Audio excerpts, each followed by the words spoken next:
Nancy. C'est le mois de la biodiversité en Lorraine.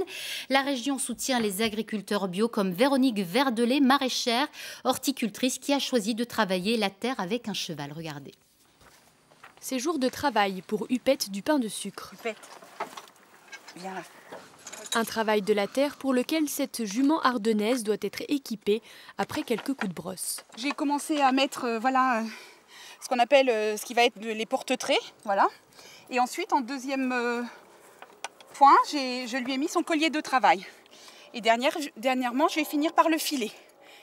Et ensuite, les porte-traits et le palonnier. Et je pourrai commencer à partir travailler. Sur ce coteau, au milieu des vergers, pas de tracteur. Depuis un an, Véronique Verdelet travaille la terre à l'aide de sa jument de trait.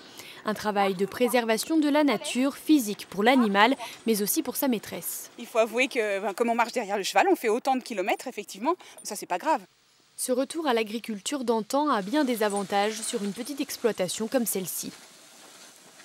Ça ne tasse pas le sol et on peut travailler avec ces animaux-là pratiquement quel que soit le temps, hormis période de gel.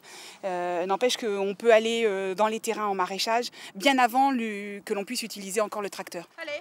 Hupette est encore toute jeune et parfois un peu récalcitrante. Tourne à gauche. Tourne à gauche.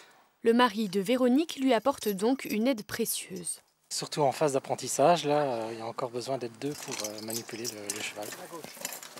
C'est aussi une façon de revaloriser la race ardennaise et d'autres races de traits qui sont en voie de disparition, on va dire, au niveau national. Après le travail de la terre, Véronique Verdelet épandra des engrais verts. Déjà, elle prépare sa terre pour la saison prochaine.